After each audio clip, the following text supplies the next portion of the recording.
Heat waves, drought, tornadoes, hurricanes, floods, blizzards, bitter cold. Extreme weather has an incredible impact on people across the globe. On Mount Washington, our scientists brave some of the worst weather on the planet to improve our understanding of our warming world.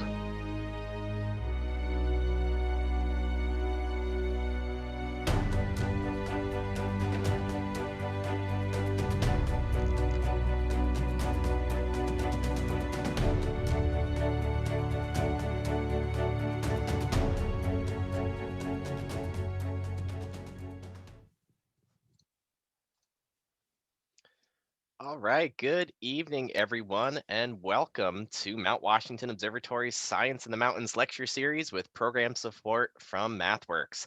My name is Brian Fitzgerald, and I'm the Director of Science and Education here at Mount Washington Observatory. And joining us this evening to discuss our changing climate and impacts on the horticultural world is meteorologist and horticulturalist Dave Epstein. Thanks so much for joining us for tonight's program. For those of you who aren't already familiar, the Mount Washington Observatory is a nonprofit, member-supported organization whose mission is to advance the forces that create Earth's weather and climate. And we accomplish that a few different ways by operating our mountaintop weather station with around-the-clock weather forecasting and observation, by conducting research and product testing projects, and by offering and developing innovative educational programs. If you have questions for tonight's speaker and are joining us via Zoom, please use the Q&A button that you can find at the bottom of your toolbar. We're able to collect your questions throughout the entire program, and we'll make sure we leave time at the end for a live Q&A session, so be sure to get your questions in.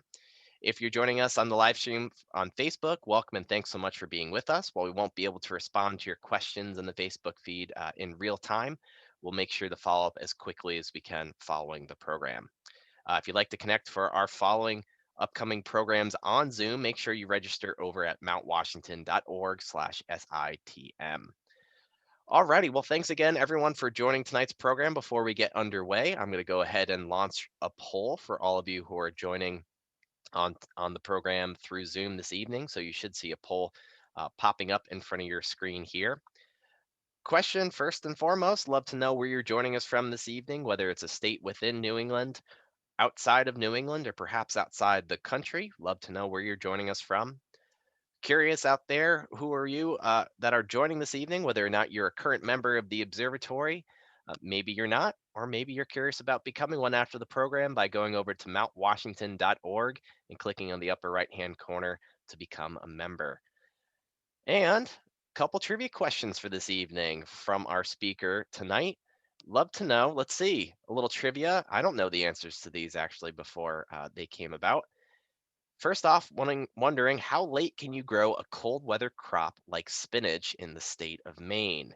And that's without an added heat source. So how late can it go? November 1st, December 1st, January 1st, or the whole year round even? And then lastly, we want to know how many degrees per decade are the night times warming in the summer since the Industrial Revolution? So 1/10 of a degree Fahrenheit, 2/10, a whole degree, 3 degrees. Put in your best guess there.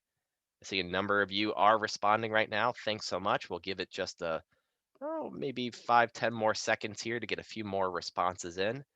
Thanks so much for participating in the poll this evening. And we'll give it just a few more seconds. 2, 1, 0. All right, let's see how everybody did. Let's share some results. All righty, look at that. Massachusetts leading the way here. I'm sure our speaker Dave will be happy to hear that. Close second is New Hampshire, and then outside of New England representing very well, state of Maine and Connecticut also showing some good representation this evening. Current members of the observatory, the vast majority of you are, 76% of you, and even a few of you who said you weren't a member but are curious. Thanks so much for thinking of supporting the nonprofit observatory. All right, on to the trivia. Most of you thought November 1st was the latest you can grow a cold weather crop like spinach in the state of Maine. We'll see about that when Dave presents. And then lastly, most of you decided that, well, this is pretty evenly split, but the winner here, 1 whole degree Fahrenheit of warming per decade since the Industrial Revolution in the summer months. All right, we'll have to check in and see what's what in just a second here. All right, well, I'll stop sharing Excuse me, I'll stop sharing, that is. And let's get into tonight's program. All right, well, at this time, I would love to welcome our speaker for tonight, Dave Epstein. Dave, welcome you to the program. You want to turn your camera on and hopefully, oh, actually, you know what? Let me make you the co-host. That would help. And let's see if we can see and hear you okay. Oh, how are you? Good evening, everyone. Awesome. Thanks, Dave. Well, hey, take it away. We'd love to hear what you had to share. Yeah, well, thanks for hosting me, and I really do appreciate it. And greetings from Natick, Massachusetts. It's just been a gorgeous day around here. Lots of sunshine, a little breezy. Pollen count is very high, as I'm sure some of you know. And I spent the day with a bunch of educators going from Mount Auburn Cemetery over to the Arnold Arboretum, and we talked about how to bring gardening into the classroom. So that was 5.5 hours of talking about gardening, and now we're going to talk a little gardening. We're going to talk a little weather, and we'll talk a little bit of climate. So I'm going to try to divide that into all of the above. Some of this may not be interesting to everybody at any moment, but hopefully you're going to find some nuggets of information throughout this presentation that will help you. And as Brian said, I want to leave some time for discussion. He'll be collecting the questions and I'll try to answer them, but I love the idea of getting your input and your thoughts into this as well. And if you're wondering, you might be looking, what's behind me? I've got all my tomato seedlings, which are probably going to go in the garden here in the next couple of days. So they are ready to go. So I am going to start right away, and I'm going to share my screen. If I can do this, there we go. Da, da, da, da. And you should see the start of my talk. So Yeah, looks good, Dave. couple of images here. The one on the left are actually showy lady slippers, which are native to northern Minnesota. And those will be blooming here in maybe another 3 to 4 weeks if you have them in your garden. And on the right, I just snapped that picture at about 2 o'clock this afternoon. This was a lilac, and it's actually a cut leaf lilac. I was kind of surprised to see in the Arboretum a lilac that I did not know the leaves of this were so different. So they're very, very narrow as opposed to those heart-shaped leaves. And if anyone is down around the greater Boston area and you want to head over to the Arnold Arboretum, I suggest you do it in the next week or so because the lilacs are just absolutely stunning and certainly worth heading over there. So tonight, I'd like to talk to you about vegetables. I love growing vegetables. I've been doing it. It's kind of how I got into gardening. Talk a little bit about some of the pollinators out there.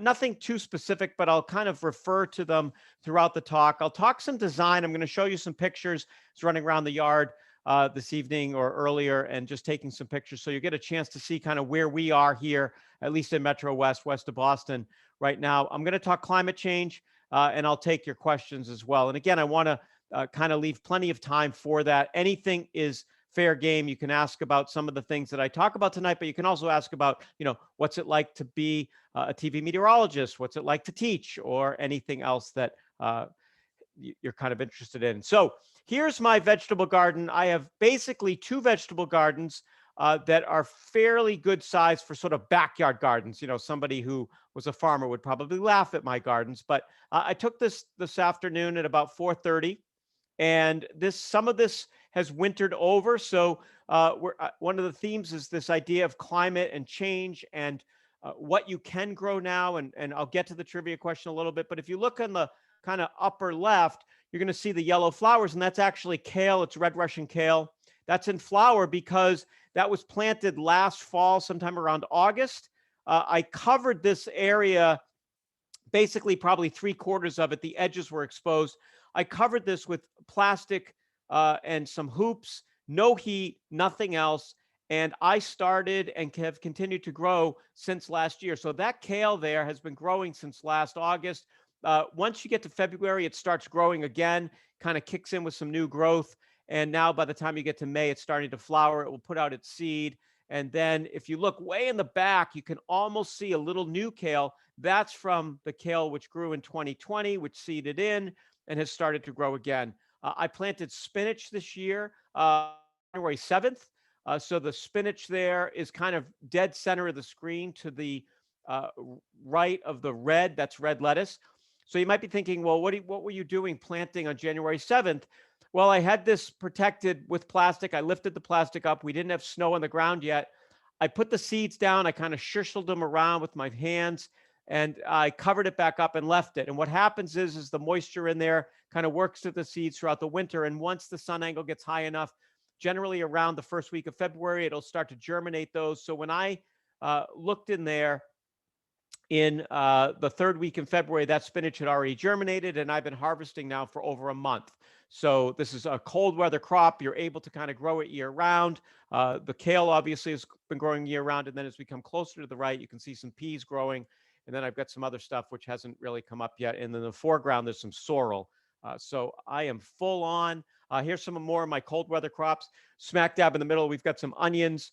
I've got some radishes that are going there on the left, to the left of the onions. And then moving further left, I've got some carrots. And I germinate my carrots by putting a little bit of straw down over the carrot seeds. It keeps them kind of moist. It enables the germination rates to be a little bit higher. And on the far right in this particular bed, we have some cabbages. If you look down a little further down in the main garden, you can actually see some asparagus coming up, which I'll probably harvest tomorrow morning, maybe have that for breakfast or dinner for tomorrow night. But that's been going now for, I'm on my, I think, fourth harvest of spinach in terms of going outside. So this was around 5 o'clock this evening. You can see the shadows on the garden, on the lawn. Much of my garden, much of my lawn has been taken up by gardens at this point, but I do leave this swath of green because I like it, to walk between the beds. If you look off towards the left, again, you see a nice perennial and ornamental garden. There's obviously an ornamental garden straight in front of us. That is a copper beech fastigiate form, which is a tall, narrow, columnar form of a beech tree. And you have a beautiful Japanese maple there underneath a white pine. And then to the right is some of the garden, the vegetable garden, which I showed you earlier. This is just kind of what things look like around here. If you look, there's sort of a haze of purple in the back left, and those are redbud trees, which are also really looking stunning right now. And then in the front yard, again, much of this was all lawn 20 plus years ago when I moved in. All the perennial beds that you see would have been lawn, but I've taken up much of that. I've left obviously a swath in the middle, but you're able to kind of see what's going on. It's kind of a collector's garden. It's a little bit eclectic for sure, but it gives me a chance to kind of see color and something changing with all 12 months of the year. So that's one of the reasons I like it. And then I kind of was outside again this evening. On the left-hand side, this is a rhododendron, which is blooming. And you can sort of get the idea that the same picture was last July on the right. So the point here is just to show you how much things can change. The honeysuckle that you see on the left side, you can kind of see it on the honeysuckle you see on the right, you can kind of see it on the left in front of that rhododendron, but it is obviously not in bloom yet. And then if you look behind on the left-hand side, you see a magnolia, which is a fastigiate form of a magnolia, so very tall and narrow, and also blooming yellow, which is a little bit different from some of the other magnolias. So just, the honeysuckle there is trying to hide. There's actually, if you look down at the bottom on the right side, you can kind of see the tank. It's a propane tank that we have for the stove here. So I kind of have that hidden so that you don't see it. I'm a big grower of container gardening. So these pictures are from earlier last year or later last year. And you can see a lot of lettuce, and I tend to grow much of my greens that we'll use throughout the growing season. So we started harvesting in early to mid-April, and it will continue all the way through November with different greens and being able to grow. So if you don't have an in-ground garden, you can certainly do plenty in pots. You just need some sunlight. Generally 4 to 6 hours of sunlight will allow you to grow some greens. Some of the other things need 6 hours or more, but the greens certainly can do pretty well, especially in the summer months with limited amounts of light. And even just a dappled shade would do pretty well for lettuces. They might get a little leggy, but you could certainly grow them. And you can even grow something like corn in containers, as you can see here. And I also have on the bottom left, you can see some cucumbers growing as well. So containers are a great way to continue the growing season.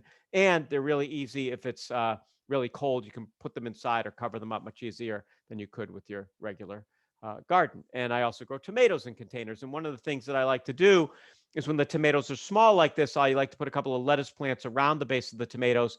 And then by the time the tomatoes get big enough, I can harvest the lettuce. And then I'm actually utilizing all that space. You can do the same thing in the garden as well. Utilize the space between your tomatoes if you're planting them, say 24 inches apart. That's a big distance. and when you're planting them in May and they're really not knitting together until late June, what are you going to do with all that space? And there's plenty that you can do, plenty you can put in there, even a crop of radishes, lettuces, other greens, anything that would be a quick crop could grow at the base of the tomatoes. So location's really important. Location's just absolutely critical for gardening. You can't push a sunny ornamental plant into the shade, nor can you put a plant that needs some shade and some protection from the strong UV light in the sun. So you really want to be thinking about, what plant am I trying to grow? Is it going to grow well here? How do I site it? What's my particular site that I want to utilize for my particular plant? And uh, how am I going to take the best advantage of my landscape? So, for example, I put some of my crops that really like it warmer up higher, because I don't want an early frost in the fall to get them. So at the base of my garden, I might put things which can handle a frost, like cabbages, kales, second crop of peas in the fall. But at the upper part of the garden, where the microclimate's a little warmer, I might have my basil and my peppers, and my tomatoes might be up in that area. And the same thing with the containers as well. So be thinking about your location. pH is really important in a garden. A low pH can cause the plants not to be able to take up nutrients. So pH, generally, most of our vegetables that we grow, and there's some exceptions to this, but most of the vegetables you grow want to be pH around 6 to 7. They tend to like it slightly acidic. But if the pH is too acidic, and here in New England we have acid rain and we have very acidic soil, it can cause the plant not to be able to take up the nutrients that are in the soil. So it's like, think of it this way. It's kind of like, you see this, you're really hungry and you have a great meal and it's on the table, but you have a big film of cellophane over that meal and you can't get to it. So all the nutrients in the world can be there, but if the pH isn't correct or is too much in one direction, it doesn't matter that your soil has all those wonderful nutrients. The roots of the plant are not going to be able to get to it. So I always encourage folks to get your soil tested, once every several years. You don't need to do it every year unless you really have a problem. But once you've kind of balanced your soil out in pH and nutrients, nitrogen, phosphorus, potassium, then you can kind of leave it alone for the rest of the time. I do make my own compost. I have about 5 composters on the property. They're not huge, but they're big enough that I can go in at any given time. If I'm planting a tree or a shrub or some tomatoes, I can go in and I can get some compost and mix it in with the soil. And by doing that, I'm recycling, obviously, a lot of our scraps from the table. I'll have a little bucket on the counter as I'm doing the dishes, and it might have some peels from an orange or a banana, might have eggshells. It could have some pieces of lettuce which were rotten, or a piece of fruit that was rotten. I don't put meat in there. You can actually put meat in there. It's really the things that it attracts. It's the reason why you don't want to put it in there. But you can do it. I've brought up lobster shells when I've come down from Maine. I've thrown those in there, so you can really put almost anything in there. Kleenex and paper towels. You just want to have a balance. And if you're not really sure how to create compost, there's plenty of information on there. This really isn't a composting lecture. It's really just a way for me to say, hey, you can compost. It's pretty easy. The most critical thing is that it's not too wet. You kind of have an even mix of brown and green things, and you turn it fairly regularly. And if you do that, you'll get compost fairly quickly. And it's pretty amazing stuff. So these are just some of the things that I put in there. I don't put in anything which might have some weed seeds, which I don't want to spread around. So like garlic mustard can be a problem. I don't want to put those in there because that can create some issues. I don't want to put in anything which could be poisonous in terms of having leaching into the soil and creating a problem for me later on. Vegetable peels are one of my favorite. And you can put sawdust in as well, or straw, and also some paper as well. So I'll pause there just for a second. If there's any questions, you can hand them over to Brian. And Brian, during the course of this, if you want to interrupt me, if there's a question that seems appropriate, just go for Yeah. it. No, that'd be great. Well, I think just one quickly here from Wendy. I think early on, and everyone's space is going to be different depending on where they're growing. But Wendy was curious about how sandy your soils are. Yeah, it's a great question. So uh, the soil I have around the property for everything, whether it's a perennial, an annual, the vegetable garden, really varies around the property. I've got areas where the soil is very, I lived adjacent to some wetlands. So you get down towards the vegetable garden, that soil is very dense. It's not well drained. It's wet. My willows down there love being down there. The ferns love being down there. The irises love being down there. But I wouldn't want to put something that didn't want to have wet feet or needed really good drainage. Sand, especially coarse sand. So if you get sand without any salt in it, but if you get coarse sand and you can get it at a big box store, it's an amazing thing to mix into soil to kind of loosen soil up. I used to, when I started doing this years ago, I used to mix in peat, and I've really discovered that peat's not really, it has some nice properties to it, but there's much better ways to create aeration and water holding capacity of your soil and better drainage than using peat. So if you look at some products now, they actually say doesn't contain peat because it's a good thing. I got some cocoa core online today, which will come in a couple of days. I'm going to mix in with the garden. And that's a good amenity to mix in with some of your soil. So it depends on, I'm not sure why I asked the question, but it depends on, what are you trying to achieve? Sand can be a wonderful thing depending on what you're trying to grow. If you have soil that's too sandy, you can add compost, and that's what I'd suggest you mix in with it. Yeah, we know family out in Cape Cod and other areas that are certainly very sandy, where I think in those areas certainly need to make some changes to get some organic matter in there.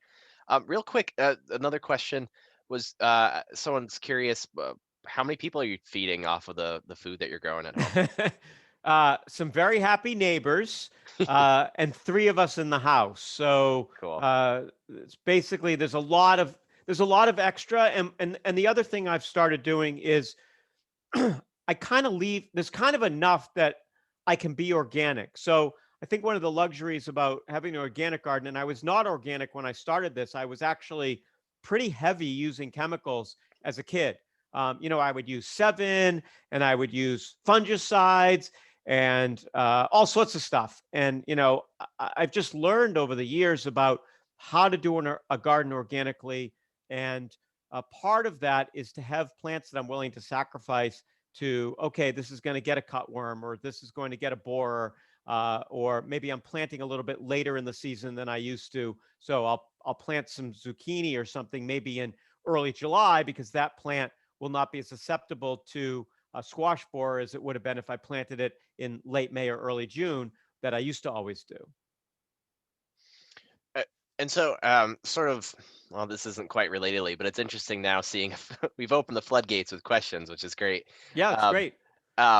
there are some very, we'll say, more northern New England specific, perhaps, questions around compost. Well, one really briefly, because you're talking about maybe some not so organic things. Someone, just to clarify, a comment about sawdust, you mean uh, sawdust, certainly not from pressure treated lumber or anything like that, right? Yeah, I mean, you're working with a piece of pine or maple or something like that, and you've got some sawdust. But yeah, anything synthetic. I mean, certainly if you had, you don't want to use something that had creosote in it, or you have Trex or some of the wood that goes on. It's not even wood, that the composite stuff that goes Yeah. on your fascia boards now, which we're all using. You don't want to be using that in the garden. No. Well, Dave, Deb asked, what about ash from the wood stove? Yeah, I put that in. I definitely, I burned some wood here in the fireplace, and I put that in. I think, excuse me, it's a balance. You don't want to have too much of anything. So if you're starting to see like a layer of just ash, that can be a problem. But yeah, I put that in. And actually, one of the things that I like to do is in the parts of the garden which I don't have anything growing in the winter, where there's snow, I'll take the ash, which is obviously black, and I'll put it in like February. I'll save it, and then I'll spread it in a light way across the top of the snow, and it actually starts absorbing the sunlight, and it starts melting the snow down in that area of the garden much quicker. So if I want to be planting a little bit earlier and I want to somehow get into the garden in an earlier time, that's a way I can actually melt the snow without kind of covering it with plastic. Oh, nice. Uh, uh, other northern, other, I guess, into the country related questions specific to compost and even just broadly in the garden. Donna wants to know how you keep bears out of the compost, and I'm sure other animals, bears being more a nuisance around here at times. And I guess animals, more broadly in your garden, what sort of issues and sort of tech mitigation techniques are you generally using? Yeah, so I grew up in Maine. We have a cottage up in Harpswell, so I'm up there a lot, and I went to Colby, so I understand a lot of the questions from Maine, New Hampshire, and Vermont. Bears, like anything else, I mean, they're going to get into something. I mean, that's something as simple as a bird feeder. If you have bears in your area, you don't even want to have bird feeders out because they're just going to get into those. So I would say that one of the types of compost, and I guess if a bear wants to get into something, they're going to get in. But there's a type of composter that has a uh, like a tumbler that I have one of, and I have also one that I got from the town that has a kind of a black plastic cap, and you close it so they're not open. Like the one I'm seeing in the picture here, and I don't know, uh, I don't have a picture of it, but those types of composters that are not open to the open air like that are probably what I would use if I had things like raccoons, bears, fishers, anything like that that was going to get in. You can also limit what you're putting in there as well. That's definitely, I wouldn't be putting meat or something in there that's really going to attract things.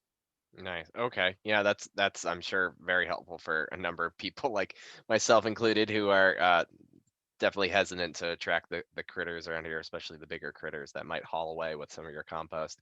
Um, and then just so quick follow-ups, and we can kind of keep moving if you'd like, just Yeah. more specifically around using different types of ash in the garden. I mean, is it even burned charcoal from the grill, wood pellet ash, dust again from the charcoal grill? A couple of people asking about that. Okay. Yeah. So Uh, the honest answer is I'm not sure about the coal, from the Yeah. grill, you use charcoal briquettes.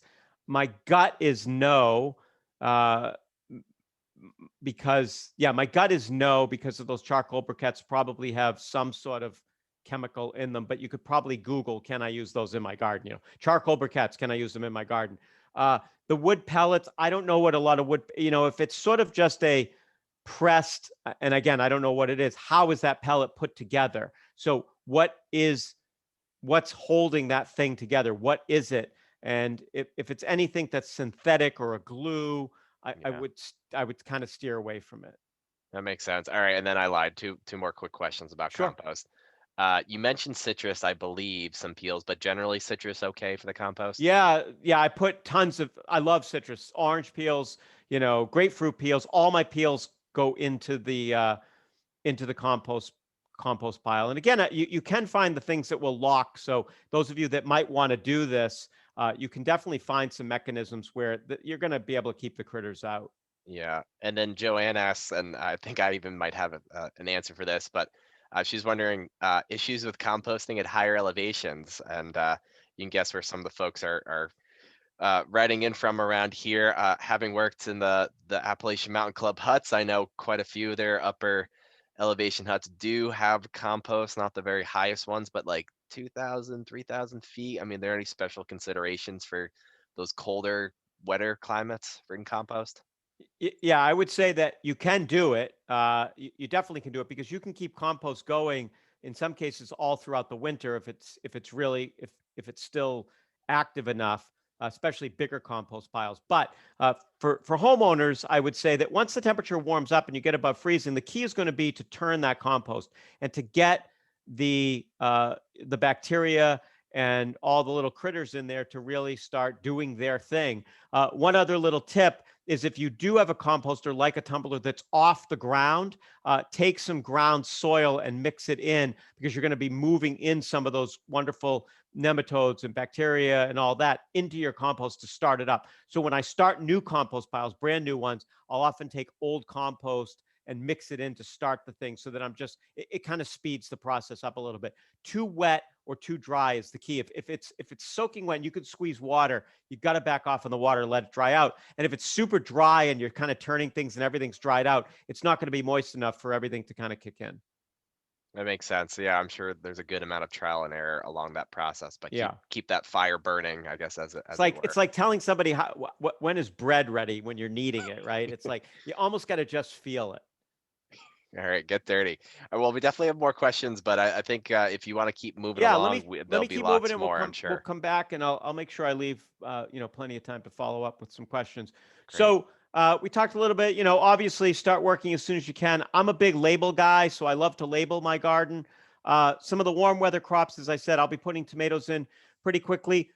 There's a lot of talk of heirloom tomatoes, and I love growing heirlooms, and I grow them. But if you have disease problems with tomatoes uh, or any of the other crops, there's a lot of research that's been done and breeding that's been done to protect the crop against the most common wilts and funguses. So when you look at a tomato and you see like VFN, it indicates it's going to be resistant to, it doesn't mean it will be perfect, but some of these different wilts. So I grow a mix of very disease resistant crops as well as heirloom crops. So heirloom crops, this might have been grown, you might have an Amorite tomato which was grown in 1727. Well, that was never bred to be resistant. And if you grow all heirlooms and you have a wet, coolish summer, you can end up getting your entire crop wiped out. So that's my reasoning for growing both.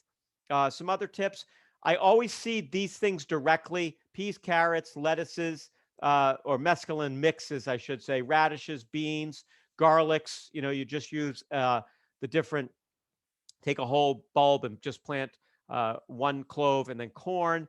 And then I use sets for onions, chives, leeks, and plants: tomatoes, peppers, eggplants. And I also have been using, interestingly enough, I've had some success with beets as plants as well, starting those inside, which I didn't think they would like it, but I've had some pretty good success with that as well. Cucumbers tend to be a big vertical grower because I don't like the fact they spread so much. There's some nice bush varieties out there now. Cucumber beetle can be a huge problem for gardeners. It's the striped cucumber beetle. It spreads disease. So when it starts eating your cucumbers, this is another reason why to grow disease resistant cucumbers, because there are some cucumbers out there which are more resistant to the disease that the cucumber beetle spreads. You can use row cloth through early July, which is basically just a spun fabric to cover them up. And that way the beetles can't get in there. The problem is that you'll also stop the pollinators from getting in there. So you kind of have to weigh your timing on this, because the cucumber beetles come out in early June, and then that particular generation usually is gone. The other thing I do is I plant another crop. I alluded to this earlier. I plant again later than I typically would. So I used to just plant everything all at once, and now I'm sort of doing more succession planting. So I might plant a crop of cucumbers in mid-July, and I'll get those maybe in early September, but now they don't get the cucumber beetle, and I use traps as well. That's something I used to use a lot of synthetics on, and I generally do not use synthetics anymore. Peppers, you got to really be patient. If you have too much nitrogen in your soil, they tend to get big bushy plants, but not a lot of fruit. So don't feed them too much green. You don't get a lot of peppers.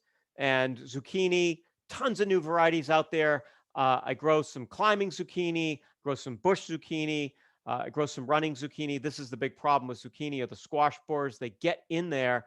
They basically stop the plant from being able to intake its nutrients. The squash borer lays the eggs, the larvae hatch, they crawl up into the stem of the plant, and they basically destroy the plant.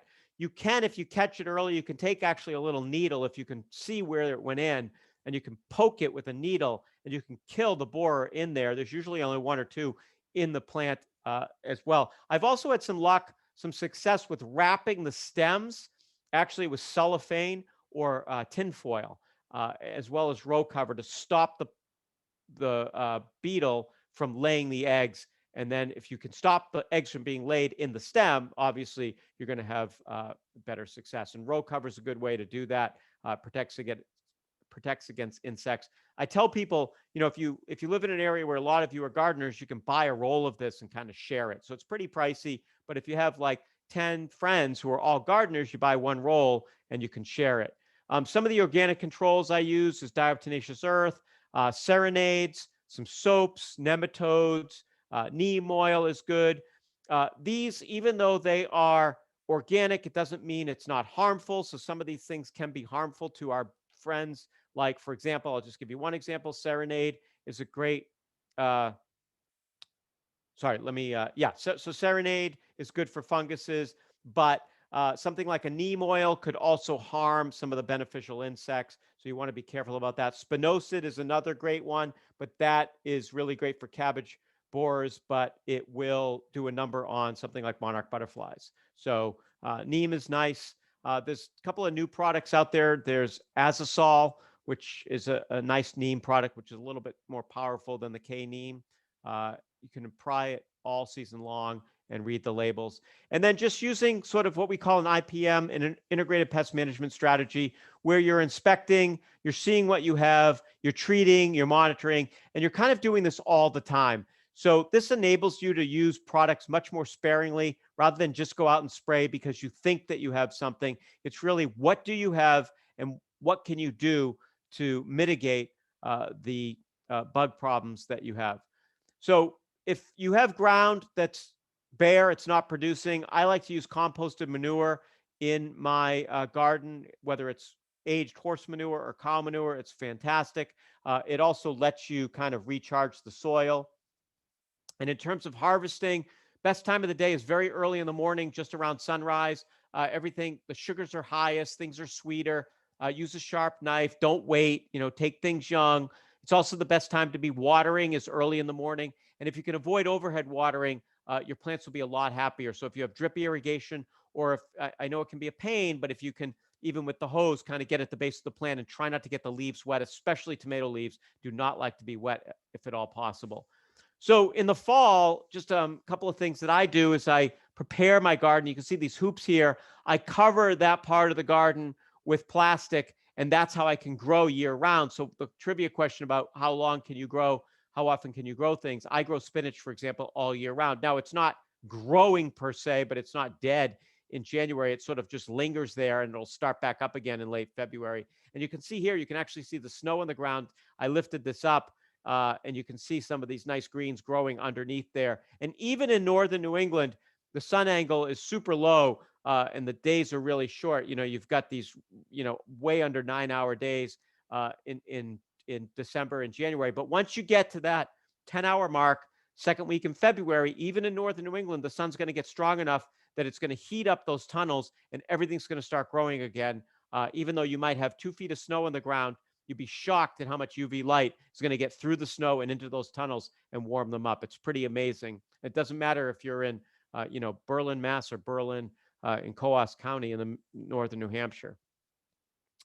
Just a few things to show you kind of how I garden. So this is in the late fall, or I should say late summer, early fall. I brought everything inside. You can see this is what my back of the kitchen looks like with all the plants. It's kind of a little nutty. This is another room I have with all my plants that are generally outside during the course of the summer, but need to come inside when it starts getting colder. I can see some leaves in this picture in the back. So I probably started having the first frost and wanted to get everything. It's a great place to kind of read and hang out. This room right now, if I took a picture of it, it's almost completely empty. I just moved the 2 plants in the upper left outside last night.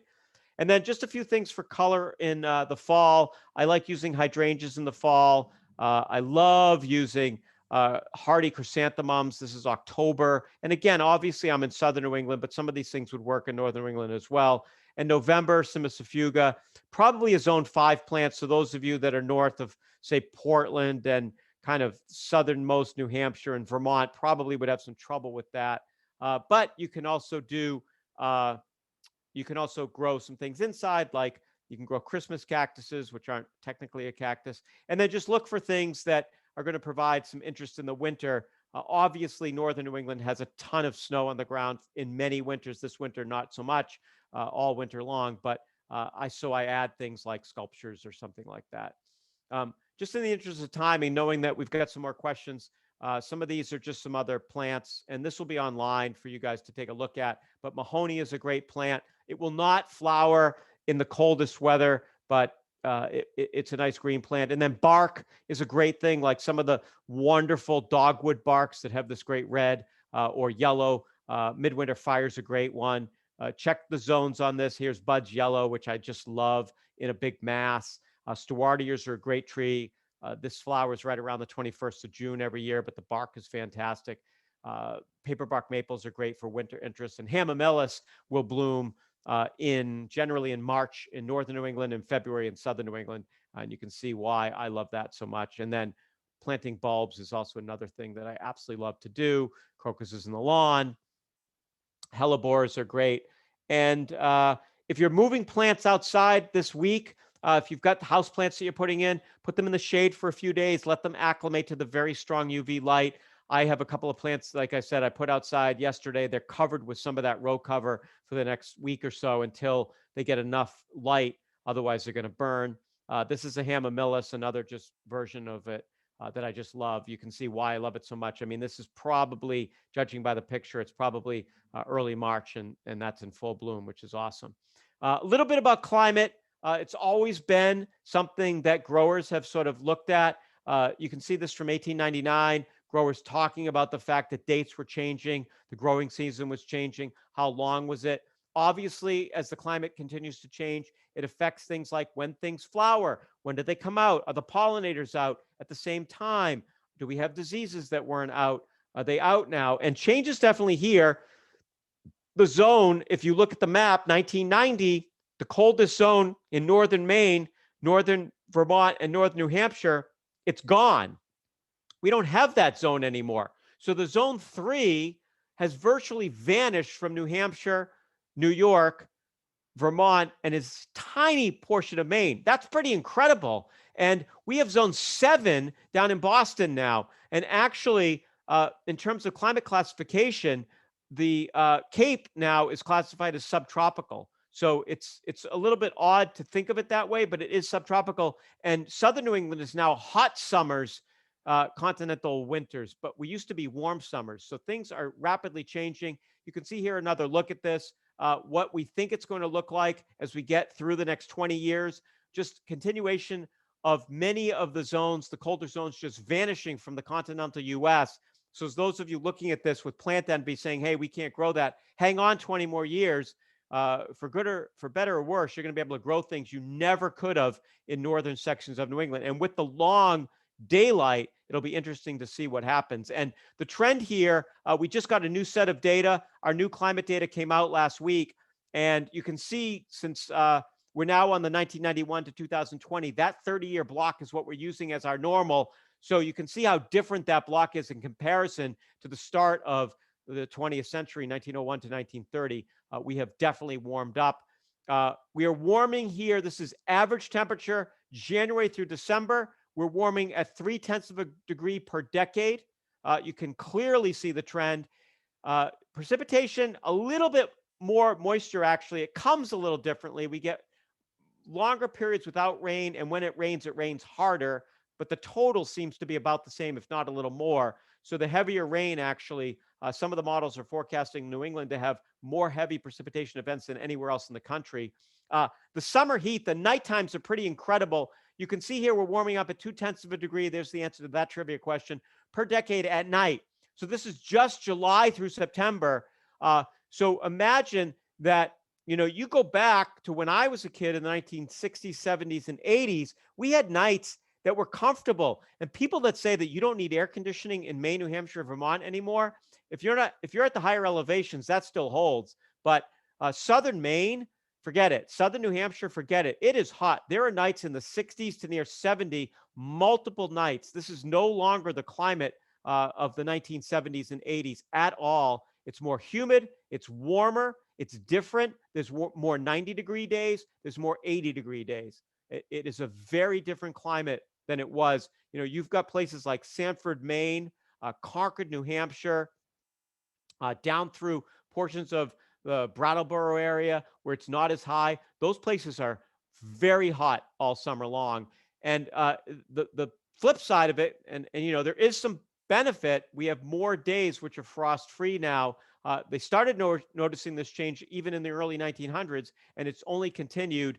This chart here, 18th, 19th, 20th century, we continue to grow the number of frost-free days. In the 21st century, obviously, that number continues to grow as well.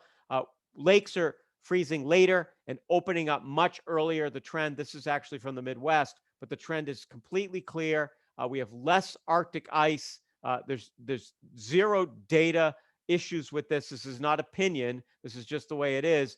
And you can see here that the new planting zones over the next 30 years, how everything's just going to continue to shift towards the north. Southern New England, Boston, down through Connecticut will be very similar to the mid-Atlantic from what that was 10 years ago. And future predictions really do have us much warmer. Obviously, this is caused by the greenhouse effect from added CO2. Temperature and CO2 kind of trail together here for centuries. I'm going to move forward a little bit. If you're wondering how we predict this stuff, the black line is what's happened during the 20th century. And you can see the blue line are the models, what it says we would do if we had not added CO2. And then what we do is we add in the CO2, and that's the red line, and that's the models. And the models mimic what happens. So if you're wondering how do the models work, you can see how without the models, the blue line says without the CO2, this way would be. The models then go in and put the CO2 in, and they mimic exactly what happened pretty well. Bunch of predictions moving forward. Boston's probably going to have some major flooding issues here over the next half century.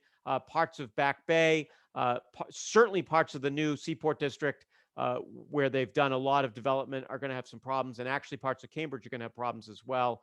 I do mention skeptics because there are skeptics out there. You may be a skeptic. I don't think skeptics are bad. I think deniers are bad. But I think being skeptical of science is good because scientists are by nature skeptical. We should be skeptical. We should wonder, is this accurate? And there's some peer-reviewed skeptics out there. It's not just folks that are just spewing nonsense that's non-scientific, and they're feeling facts. There are some actual facts out there. And the last thing is what we are going into a new solar cycle here, cycle number 25. This should be a cooler cycle than cycle 24, which is a cooler cycle than 2023, because the sun is actually slightly cooler now. We continue to be in this low sunspot area, but even though climate is partially driven by the sun, obviously, it's not, the changes aren't big enough that we're going to see, a new ice age or anything like that. Now, if you're interested in some of my work, I'm on Twitter, Facebook, all that good stuff. And I have a couple of podcasts, Growing Wisdom and Weather Wisdom. Weather Wisdom's daily, Growing Wisdom's once or twice a week. And you can find them wherever you find podcasts. It's on Spotify, it's on Apple, it's on Google, and all that stuff. So I think I've left us some time for questions, and hopefully you're still interested in hearing them. Excellent. Well, thank you, Dave. Thanks so much. I know we asked you to present on any one of these topics could be a lecture unto Yeah, themselves. it's sort of a But potpourri of stuff. the beauty here is we have you and we have your time to ask lots of questions. So for anyone, we already have a number of questions in here at the moment.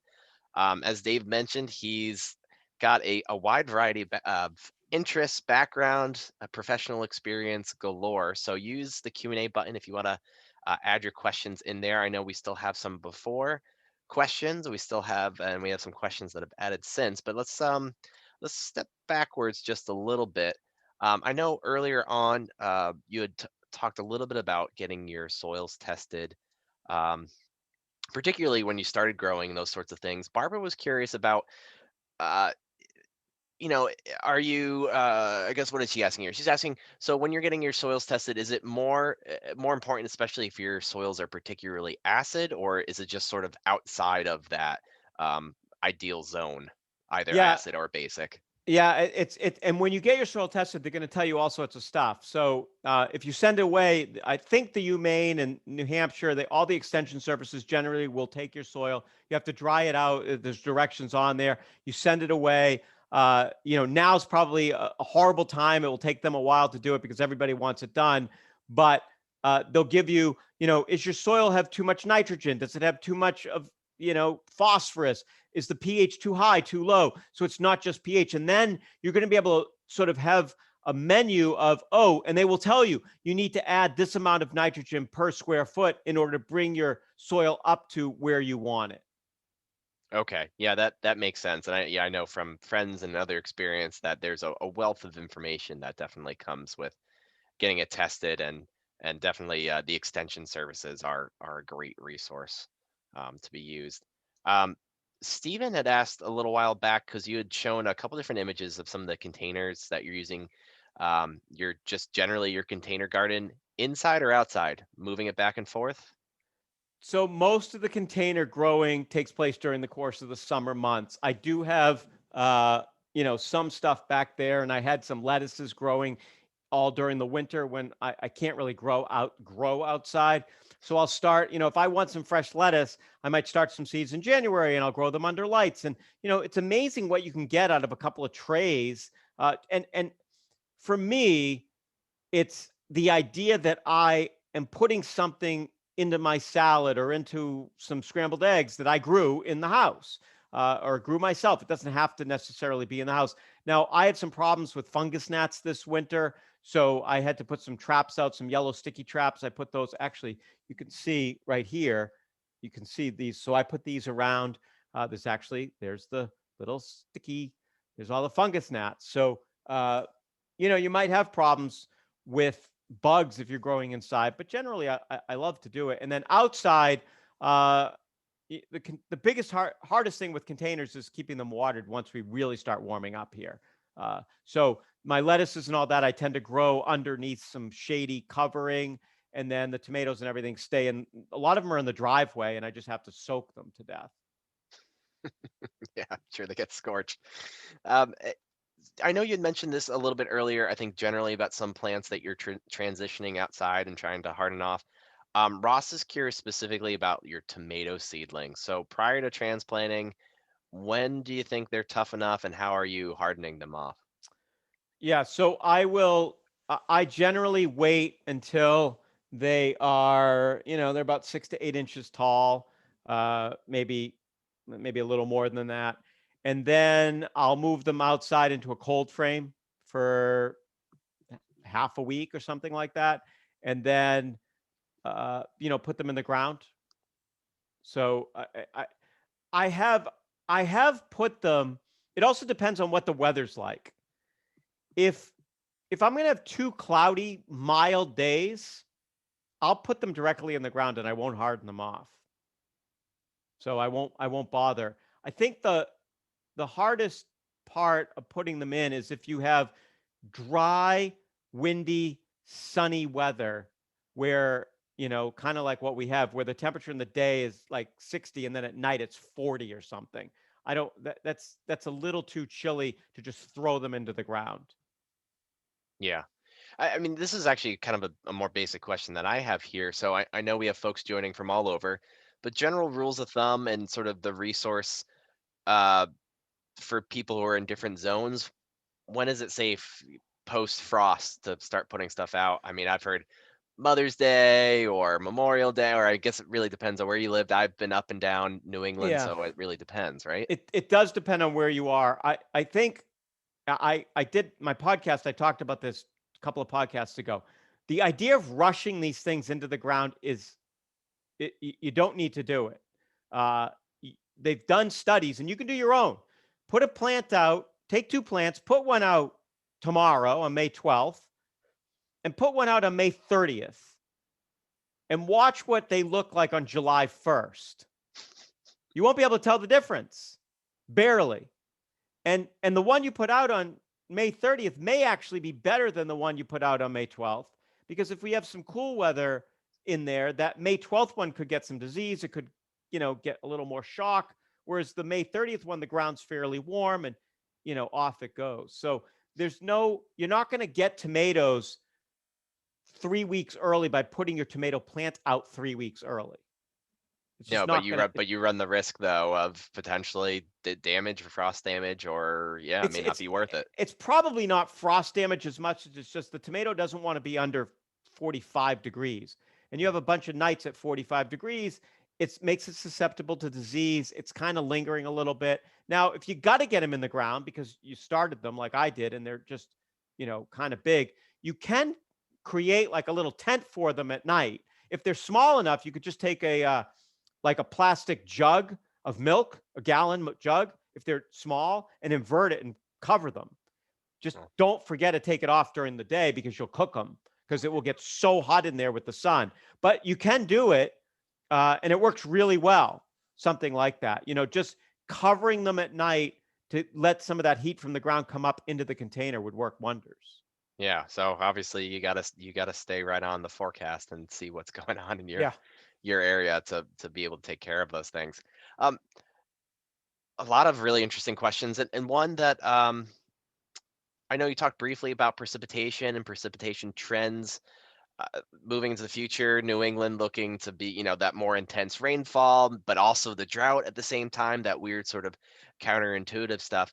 Rebecca asked a really interesting question. She was wondering if you talk a little bit more about, and this is I'm going to butcher this word, uh, exerscaping, Xeriscaping. xeriscaping. Thank you. Yeah. In New England as water becomes more scarce potentially. Yeah. So uh, I like the idea of xeriscaping.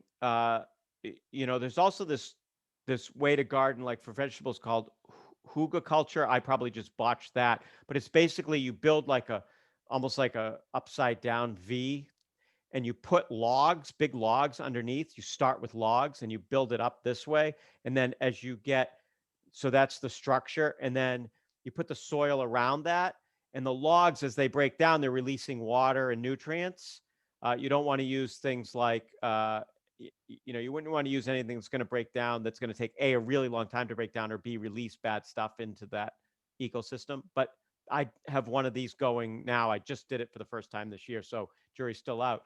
um, I think we're lucky here in New England that we generally have enough water. So we had a drought last summer. We might have a drought this summer. If you go back to the 1960s, there was some really bad droughts. If you go back to the 1930s, some really bad droughts. So in general, we're not Southern California. And so that said, uh, as population grows and certain towns have water bans and things like that, I think using plants that need less water is a great idea. So, you want to have things that don't need a lot of water during the course of the growing season if you're doing ornamental landscaping. And I'm sure there's probably some water conservation techniques as well, right? In terms of irrigation systems or even, rainfall barrels or any of those sorts of things, Yeah, I right? mean, you can't see it, but if there's a gutter right there and there's a rain barrel right there, so I use that rainwater to water these things out here.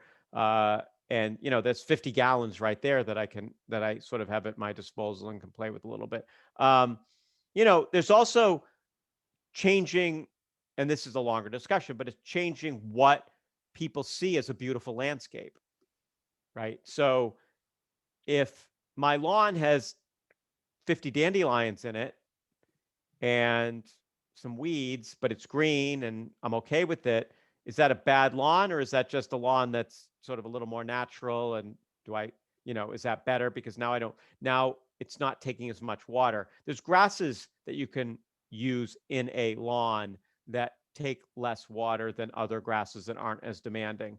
Uh, do you do an area where you do like a little rain garden near your gutter? So that's Yeah. how it gets the water. And you find plants that are okay with a lot of water and then no water, and a lot of water and no water. Uh, do you put in river stone and you just have some ornamental plants that maybe you've got a lot of sedums, maybe you've got some hardy cactuses? I mean, we have hardy cactuses down here in Southern New England. I grow them. Do you have some creeping things that, again, are very, very drought tolerant? If you look at, and I said this to the teachers today, one of the things you can do with kids, and I'll tell you guys, you look along the side of the road, what's growing really well every year that never gets watered by anybody? What plants are those? And can you kind of recreate that as a landscape? I mean, lupin grows all up and down the main highways, right? Nobody ever waters it. It's just there. And it Right. does really well. There's certain grasses that are just there that do really well. There's low shrubs that do really well. So that's another thing for as your landscape, if you're concerned about water, to use some of those things. Interesting. Yeah. So certainly the challenge. I know what we have the water, but then there's the drought and it's the feast or famine sort of stuff. So certainly what I'm hearing is definitely selecting either some more water, drought tolerant species or doing a nice mix. Or I mean, there's no obviously perfect solution here, but you can do a lot of different things. And so this is a really interesting question that Laura just asked. And so we'll shift from one weather phenomena and variable precipitation. She's asking about wind, and I've been hearing this a lot. Haven't been doing a lot of research myself lately, but she's curious about the frequency and intensity of wind. particularly kind of in this region. She said she grew up in southern New Hampshire. Don't recall there being so much wind as when she was younger. Yeah. It's been a windy spring. I mean, I do know that at least here in North Conway, even on the summit of Mount Washington. Are we seeing generally an increase in wind in New England? And then the flip side of that is what should you be thinking about in terms of like wind damage, wind protection for any of your plants or crops? Yeah, the data, and this has been the question of the spring. It's a particularly windy spring, isn't it? It's not. Like we've had windy days, but if you look at the average wind, March and April here in southern New England, which is, northern New England wasn't that different. We were about average, if not a little below average in terms of the average wind speed. I think it's like 13 miles an hour or 13.5 or something like that. And it was about where it should be.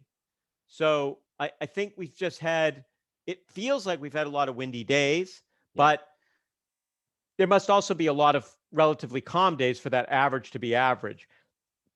And excuse me, and you'd have to go through and see, okay, how many days have we had where the wind's been over 20 knots and over Yeah. 30 knots? And then say, are those number of days more than we would normally see? Yeah, and we've And been seeing that in North Conway for sure. Those count of those higher peak gust days that certainly and even some damage around here, but that's yeah, just here.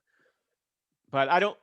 There's no clear trend. I think that we're all sort of like so immediate in what we remember. So Especially if lately, yes. right, if we go back, if we were doing this talk 3 winters ago, after having several winters were way above average, people would be like, "Oh, is there a lot of snow now? And why do we have so much snow? And I can't believe how much snow. And it never snowed this much when I was a kid. And now, you have it now, and you're like, there wasn't a lot of snow the past couple of years. Is this the big change?" So it's just weather doing weather, as I like to say. Right, and needing to take the broader view, especially from a climatological perspective. Yeah. Um, uh, th- and so specific to the garden, I mean, is there anything that really can be done to kind of protect against some of these bigger wind gusts? And what is sort of common in New England? There's going to be the big thunderstorm. There's going to be, Yeah. early late season nor'easter, something like that. What do you do to protect plants in your property? Yeah, I mean, unfortunately, I don't do a lot. I mean, I've got some things tied up. I've got some evergreens tied up. I think heavy wet snow and ice are really more of a problem than the wind. And March and April are our windiest months of the year. So we're also coming off of our windiest months of the year as well. So I think it's very ever present in our minds a little bit. So there's nothing I really do per se. I will go out if it's a heavy, wet storm, and I'll shake the branches to get some of the snow off very carefully with a broom or something if I see something that looks like it's going to snap.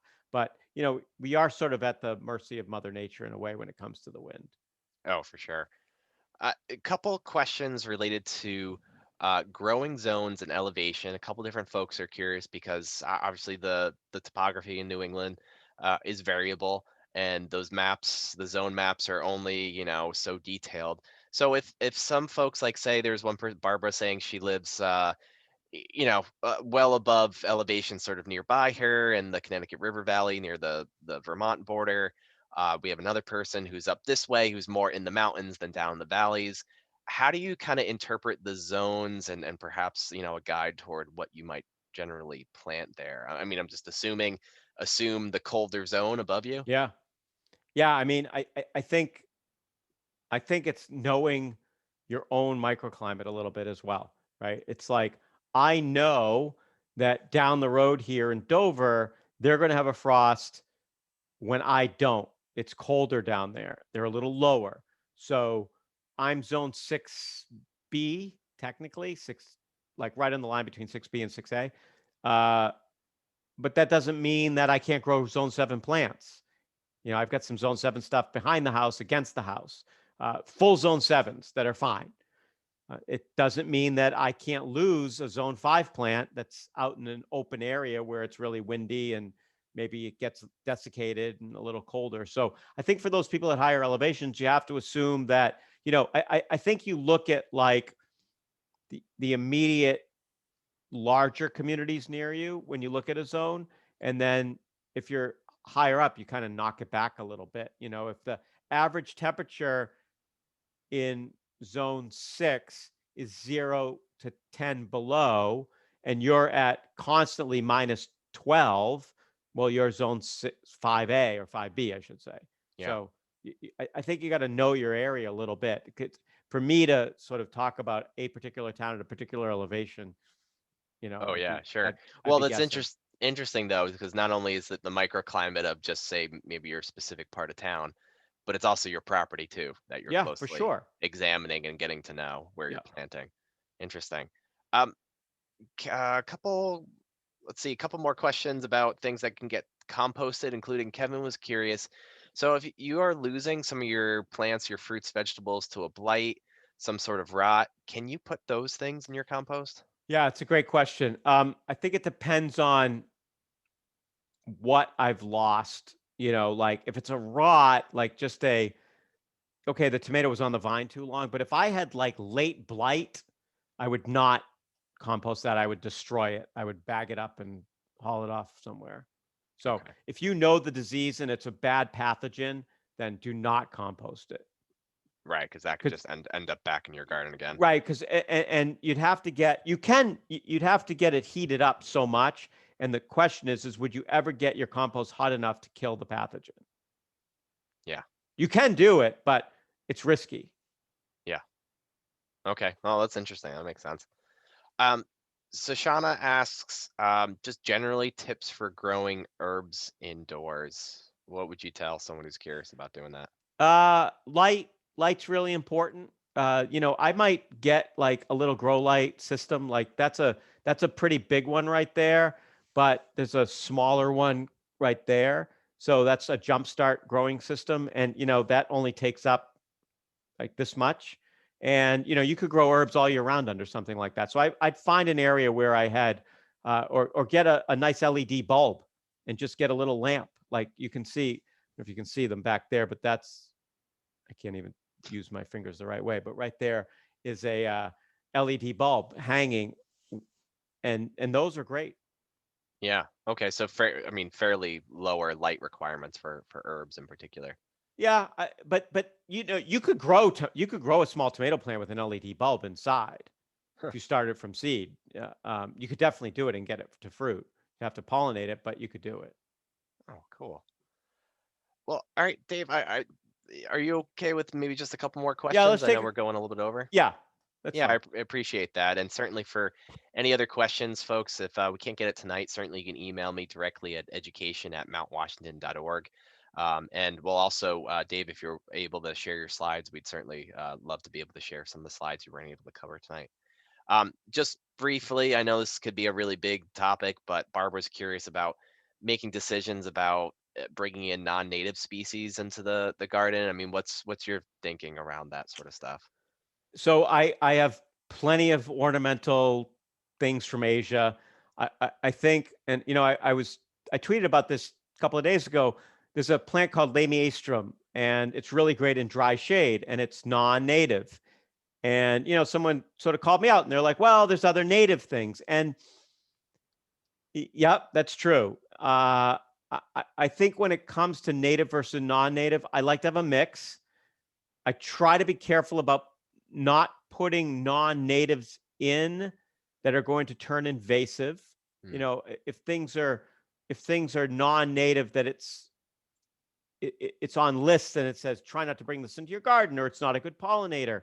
But there's some non-native things that honeybees are non-native, so they're European honeybees, and I don't think anybody's going to tell us we have to get rid of the honeybees. So I think it's what you bring in, and I try to have a really nice balance in my ecosystem around the yard.